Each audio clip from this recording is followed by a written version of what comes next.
Hello, everyone. Welcome. Today I want to talk about the Last Supper. It's very important. The Last Supper, Christ told us to do this in remembrance of me, he said. Why is that so important? Well, it's because we have a fallen life. That's what you inherit from your parents, and they had a fallen life. It's all they knew. But there is another life. It's a life from God. It's a reborn. See, that's the miracle of rebirth. Because what you inherit is a fallen life. That is a life of pride and being put down, of taking from others and having them take from you.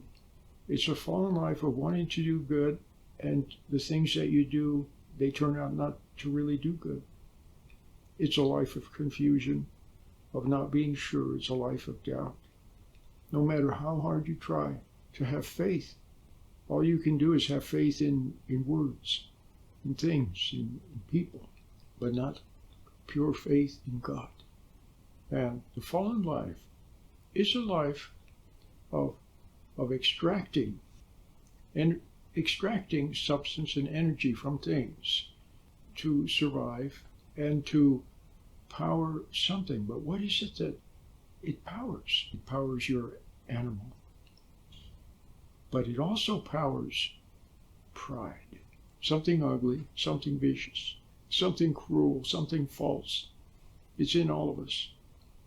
It gets in beginning when we're little children, and when we're upset, and when we are emotionalized, and it gets in a little at a time or a lot at a time. That's what trauma is about. And post-traumatic stress disorder. The outside gets on the inside. Now you can see that in everything. If you go out in the world and something upsets you, somebody says something or something happens and you're upset, then it gets inside, doesn't it? It forms a memory. And you keep going back and thinking about it over and over again. Things that people said, things you saw, they get inside. Musical jingles get inside. Commercials or some tune that you heard, it keeps repeating itself over and over. Sometimes it's bothersome. There it is. You go to lay down in bed at night, you want to sleep, and what? All the things that you did during the day are replaying themselves over and over and over.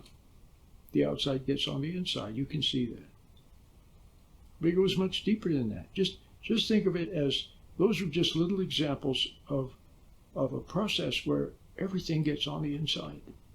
And then you express it. It in you then expresses itself, and you think it's you. Because it's not only is it physical, not only is it psychological, but it's also metaphysical.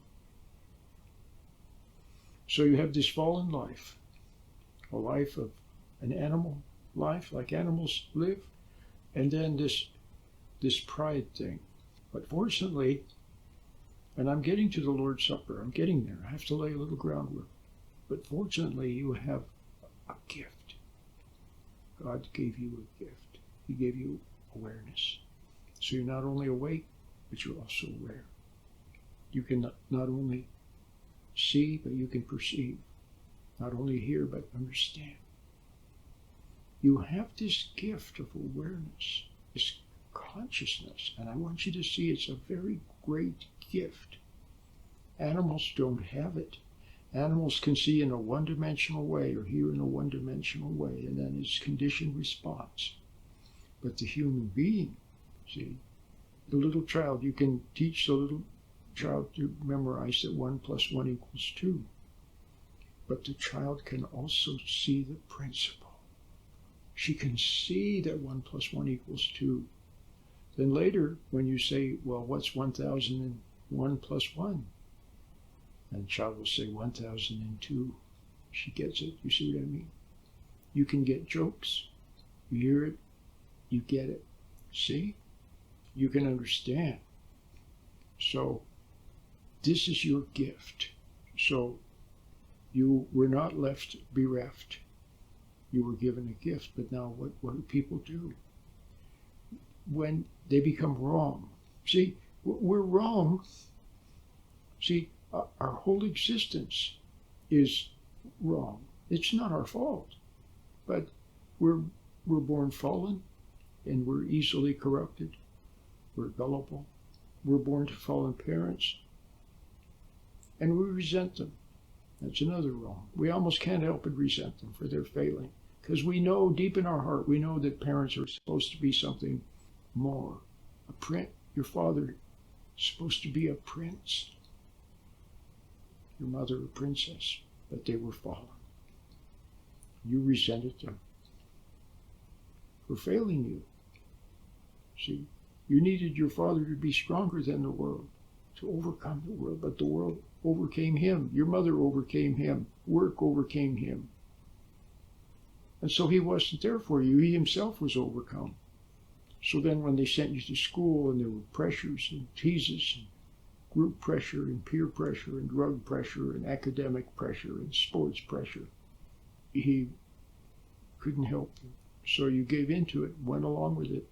And sure, you got rewarded for it, but the outside got on the inside. And the true self that you could have been, the Einstein, the Stephen Jobs, the Moses, the Ruth, see, you didn't become, and you sensed it, and so you resented. So the miracle of rebirth is that God, in his mercy, another of his gifts, everything he gives is a gift. Another of his gifts is that you become aware that your existence is somehow faulty, and you wonder what the purpose of your existence is. And you wonder, and you seek.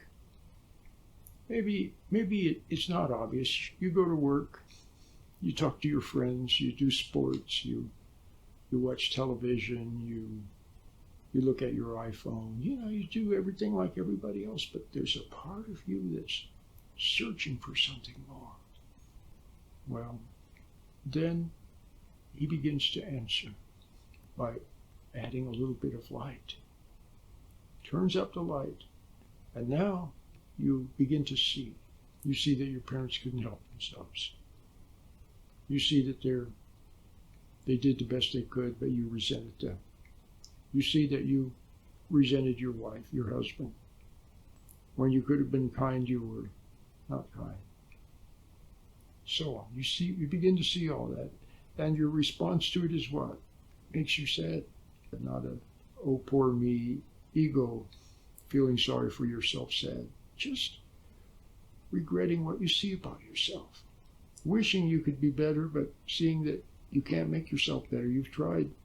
Well, there you are. Then, in a sense, you see that you're wrong. You see that you can't help yourself. So it's like you're helpless, but God answers. He answers. And then, ever so slowly, ever so gently, the part of you that nobody ever cared about. See, what do they care about? They cared that you did what they said, that you smiled at them, that you studied hard, that you were ambitious. That part of you that loves what is good and that is innocent and that is sweet, it was rarely cherished. Yep, a little bit. Maybe if you had a good parent, a nice relative, a nice uncle or an aunt or a grandpa, a grandma, somebody, you saw them look at you with thoughtfulness, with understanding. Maybe they didn't even say anything. They loved that part of you that was good, that was it, that was innocent.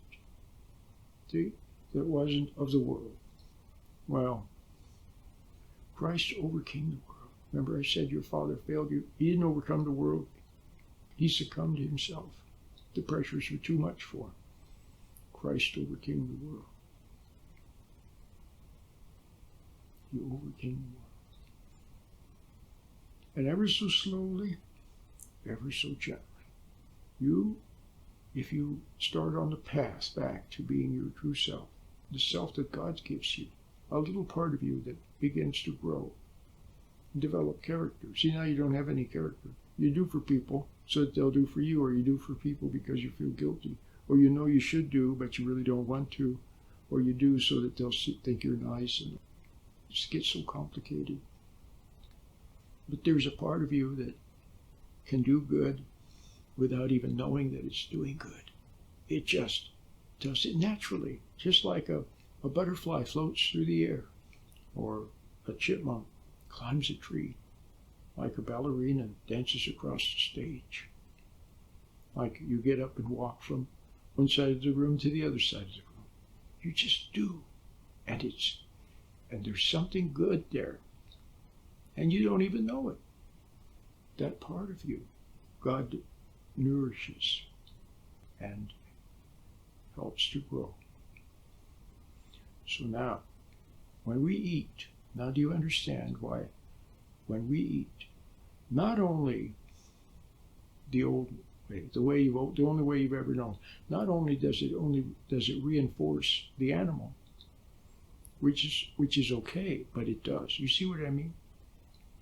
But it also has been confiscated by this pride. And pride, when you eat, so if you eat angrily or pridefully, or you eat for unawareness, you eat to escape, to forget.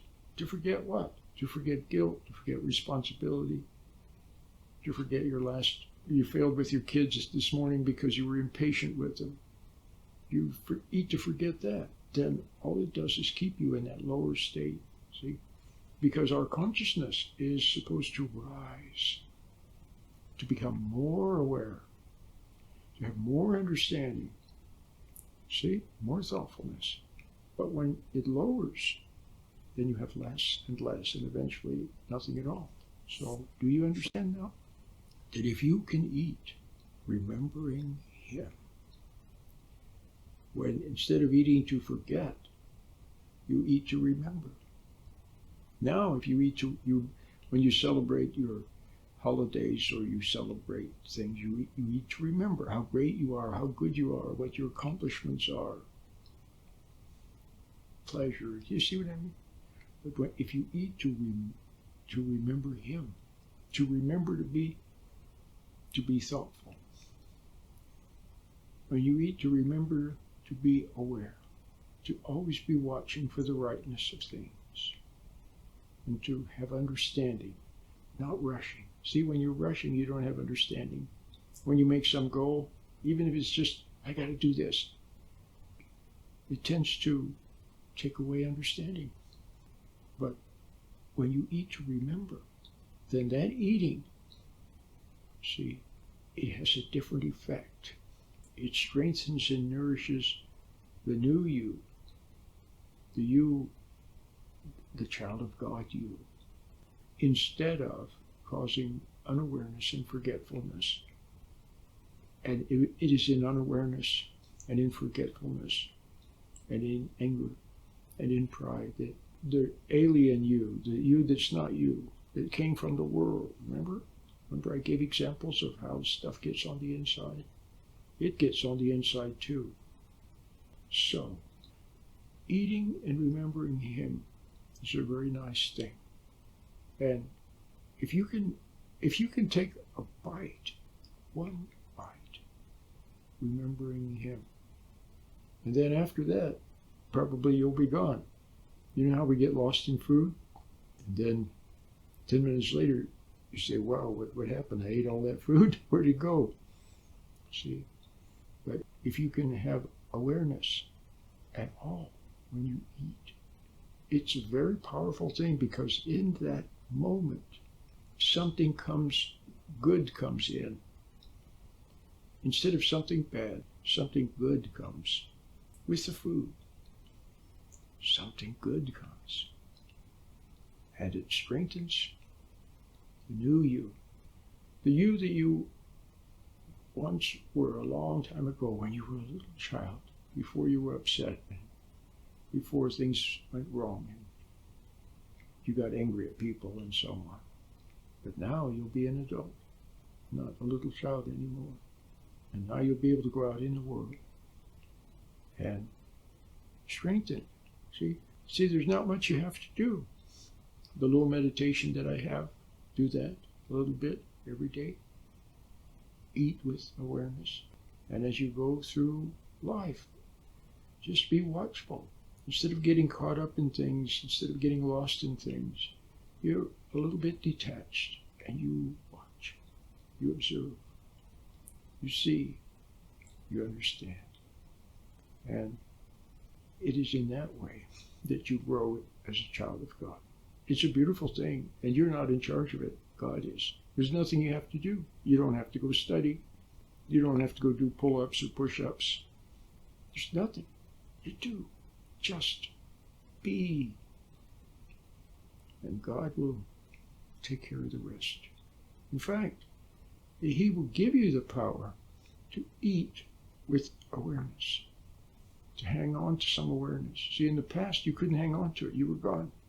Food pulled you away, the thoughts, the daydreams, the memories, the planning, the scheming.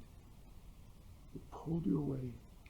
The television, the video games, conversations, everything pulled you into it. Now you'll have the power to stand back.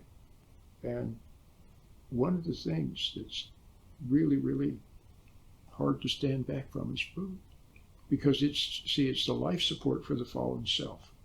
So now you'll be able to eat, and it will provide nourishment for your body, and it won't rob you of your awareness, of your understanding. And because of that, you'll be able to eat better without even trying. Your habits, food habits will be modified. You'll find you'll be able to eat moderately. And the right food, not the food that you used to eat, and the alcohol and the marijuana and the drugs. They just give you up. They just won't have any interest in you anymore, because that was the old way of life. You see? It's beautiful. Awareness, see, the awareness. If you're a smoker, for example, and you take one puff of that cigarette with awareness, you may never smoke again. Suddenly it becomes something you're not interested in. No effort, no struggle, nothing. It's magic. But everything God does is magic. There's magic in the moment. There's magic everywhere. And there's also magic for the human being that wants to find out the purpose for his or her existence. And it doesn't want to be the old, angry, resentful self anymore. There's magic. God comes to the assistance of that person. Christ overcame the world. He even overcame food. How many of you can overcome food now? How many of you are overcome by food? Christ overcame everything. And when you become his follower, then he gives you the power to overcome